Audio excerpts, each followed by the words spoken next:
বস বাংলাদেশ তো হেরে গেল। পারলাম না ভারতের সঙ্গে জিততে, পারলাম না ভারতকে হারিয়ে জয় দিয়ে টুর্নামেন্টটা শুরু করতে। বাংলাদেশ ভারত যে একটা জমজমাট লড়াই হয় সেটাও দেখতে পারলাম না। ইজিভাবে ভারত জিতে গেল। মাত্র 228 রান চেস করলো তারা, 6 উইকেটে জিতে গেল। শুভমান গিল দুর্দান্ত সেঞ্চুরি করছে, আর কেউ 50 দেখা পায়নি, কিন্তু শুভমান গিল একাই খেলে দিল। 228 রান চেস করতে নেমে পাওয়ার প্লেতেই ভারত 69 রান করে ফেলছে। মানে স্বাভাবিক খেলাটাই খেলতেছিল, মানে এটা সাদামাটা রান চেস করতেছে, কি আর করবে, রিল্যাক্সেই খেলতেছে। তো এইভাবে তখন মনে হচ্ছিল যে ইজিলি জিতে যাবে ভারত। এবং 112 রানে যখন বিরাট কোহলি আউট হয়ে গেল, তারপরেও কিছু মনে হচ্ছিল না যে ইজি জিতে যাবে। ওদের ব্যাটিং লাইন আপ অনেক বড়, আইয়ার নামলো। 144 রানে যখন ভারতের 4 উইকেট চলে গেল, তখন মানে একটু কেন জানি মনে হচ্ছিল, যদিও বা রান আমাদের কম, মাত্র 228 রান করেছি, এবং ভারতের ব্যাটিং লাইন আপও অনেক। গিল ও কে এল রাহুল যখন পিচে ছিল, তখনও ওদের হার্দিক পান্ডিয়া, জাদেজারা ছিল। তারপর কেন জানি মনে হচ্ছিল যে আর 2টা উইকেট যাক না কেন, যে একটু অঘটন তো ঘটলেও ঘটতে পারে। তো এরকম আশায় ছিলাম। জাকের আলী অনেক 37তম ওভারে কে এল রাহুলের একটা ক্যাচ মিস দিল। মানে ক্যাচটা ধরলে হয়তো বা কিছু একটা হলেও হতে পারতো, হ্যাঁ যে হয়তো বা হারতাম, কিন্তু কিছু একটা হলেও হতে পারতো। তো এরকম একটা আশা ছিল। তারপর আমরা পারিনি, ইজিলি জিতে গেছে। তবে 47 ওভার পর্যন্ত খেলতে হয়েছে ভারতকে। মানে ভারত যেভাবে শুরু করছিল, রোহিত শর্মা যেভাবে শুরু করছিল, তখন মনে হচ্ছিল যে 30-35 ওভারের মধ্যেই জিতে যাবে। সেই 35-40 থেকে আমরা 47 ওভার পর্যন্ত ভারতকে খেলাইলাম। মানে আমাদের বোলারদের ক্রেডিট দিতে হবে, এবং আজকের ম্যাচে বোলারদের আমি দোষ দিব না। রিশাদ হোসেন ভালো বল করছে, তাসকিন আহমেদ দুর্দান্ত বল করছে, মেহেদী হাসান মিরাজ উইকেট না পেলেও ভালো বল করছে। তো মানে 228 রানে আপনি বোলারদের কি দোষ দিবেন? মানে দোষটা তো ব্যাটিংদেরকেই দিতে হবে। কিন্তু কথা হচ্ছে, আমরা যেভাবে হারলাম ম্যাচটা, এর থেকেও কি বাজেভাবে হারতে পারতাম না? ম্যাচটা কিন্তু আমরা এর থেকে অনেক বাজেভাবে হারতে পারতাম। 228 রান আমরা করছি বলতেছি, কিন্তু 228 রান আমাদের কিভাবে হলো? ওই রানটা 128ও হইতো না আমাদের। মানে আমরা আজকে নামছি খেলতে, টস জিতে ব্যাটিং নিয়ে। প্রথম ওভারে সৌম্য সরকার আউট, 0 রান করে আউট, 5 বলে 0। পরের ওভারে হার্ষিত রানার বলে নাজমুল হাসান শান্ত আউট, মানে দুইজনেই ডাক। এক পাশে তানজিদ হাসান তামিম পিটাইতেছিল হালকা পাতলা করে, কিন্তু আবার মেহেদী হাসান মিরাজ আউট, মানে 3 উইকেট চলে গেল। তানজিদ হাসান তামিম যে পিটাইতেছিল এক পাশ থেকে, সেও এক্সার প্যাটেলের বলে আউট হয়ে গেল। মুশফিকুর রহিম নামলো, মুশফিকুর রহিমের উপর ভরসা আছে, অভিজ্ঞ। তারপরে আইসিসির ইভেন্টে লাস্ট টাইম মনে হয় খেলতে নামতেছে মুশফিকও আউট হয়ে গেল প্রথম বলে, এবং golden duck. Back to back wicket পাইল এক্সার প্যাটেল, এবং অন এ হ্যাটট্রিক। এবং হ্যাটট্রিকটা হয়েও গেছিল, স্লিপে ক্যাচে উঠেছিল রোহিত শর্মা, ভারতের ক্যাপ্টেন রোহিত শর্মা ইজি একটা ক্যাচ মিস দিলেন। মানে সে আফসোসে পড়তেছে, মানে মাটিতে থাপড়াচ্ছিলেন ক্যাচটা মিস করে দিয়ে, এই ক্যাচ আমি মিস করলাম। তখন 5 উইকেট চলে গেল 35 রানে। ম্যাচটা তো আমরা তখনই হেরে গেছে ভাই। 8.3 ওভার ম্যাচের 8.5 ওভারে টপ 5 ব্যাটার, আমাদের জেনুইন 7টা ব্যাটার নিয়ে আমরা নামছি। মাহমুদুল্লাহ একাদশে ছিল না। তো আমরা 7টা ব্যাটারের মধ্যে 8.5 ওভারের মধ্যেই আমরা 5জন ব্যাটারকে হারাইলাম।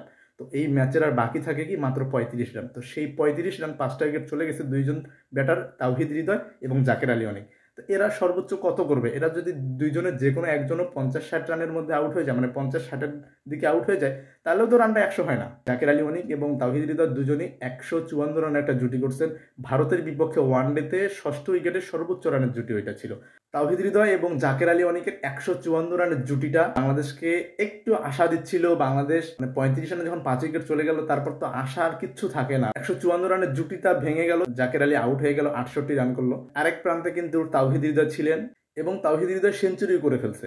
মাঠে যখন তাওহিদ হৃদয় ছিল, তখন তার ক্র্যাম্প হচ্ছিল, বারবার পড়ে যাচ্ছিল, একটা করে ডাইভ দিচ্ছিল, উঠতে পারছিল না। অনেকবার সে মাঠে পড়ে গেছে, লুটে পড়ে গেছে, ব্যথায় কাতরাচ্ছিল, তারপরে উঠে দাঁড়ায় সিঙ্গেল, বাউন্ডারি, তারপর এইভাবেই খেলতেছে। 23 ওয়ার্ল্ড কাপে আফগানিস্তানের বিপক্ষে যে ম্যাক্সওয়েলের ম্যাচটা দেখছিলাম, ম্যাক্সওয়েলকে মনে করাই দিচ্ছিল তাওহিদ হৃদয়। জাকের আলী অনেক আউট হওয়ার পরেও যে রানটাকে 250 থেকে 60-এ যদি নিয়ে যেতে পারতো বাংলাদেশ, একটু লড়াই করতো বা একটু আশা থাকতো। 35 রানে 5 উইকেট যাওয়ার পরেও যে রানটা বাংলাদেশ 250 পার করছে, মানে এরকম একটা সিচুয়েশন দাঁড়াইতো। 228 করেই তো অলমোস্ট চেপে ধরছিলাম, 47 ওভার পর্যন্ত খেলতে হলো।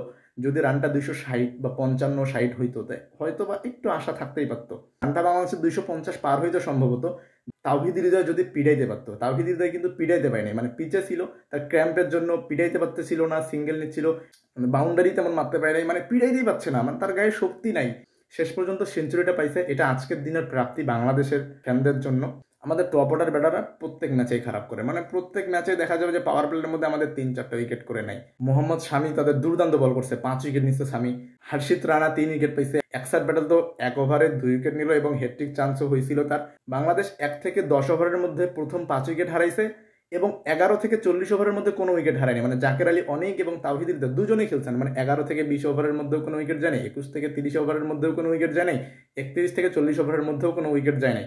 লাস্ট 10 ওভার যে 41 থেকে 50, এই লাস্ট 10 ওভারে আবার আবার শেষ 5 উইকেট হারাইছি। মানে প্রথম 10 ওভারে 5 উইকেট হারাইছি, প্রথম 10 ওভার না 8.5 ওভারের মধ্যে, এবং লাস্ট 10 ওভারের মধ্যে আমরা 5 উইকেট হারাইছি। মানে মাঝের 30 ওভারে কোনো উইকেট হারাইনি, সেটা ক্রেডিট জাকের আলী অনেক এবং তাওহিদ হৃদয়ের।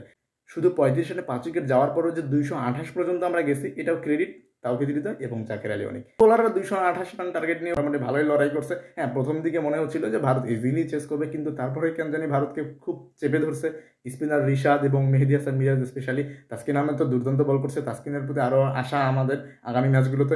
মুস্তাফিজ উইকেট একটা পাইছে, কিন্তু মুস্তাফিজ সুলভ বল আমরা পাচ্ছি না মুস্তাফিজের থেকে। আজকের ম্যাচটা কেমন লাগছে? অবভিয়াসলি খারাপ লাগছে। জাকের আলী অনেকের ব্যাটিং কেমন লাগছে কমেন্ট সেকশনে জানাতে পারেন। তাওহিদ হৃদয়ের লড়াকু দুর্দান্ত অনবদ্য সেঞ্চুরিটা কেমন লাগছে কমেন্ট সেকশনে জানাতে পারেন। বাংলাদেশের টপ অর্ডার ব্যাটারদের নিয়ে আপনাদের কি মতামত সেটা কমেন্ট সেকশনে জানাতে পারেন। জাকের আলী অনেক যে 37তম ওভারে ক্যাচটা মিস করলো, ক্যাচটা ধরলে কি বাংলাদেশ জিততে পারতো কিনা আপনার কাছে কি মনে হয় সেটাও কমেন্ট সেকশনে জানাতে পারেন। ধন্যবাদ।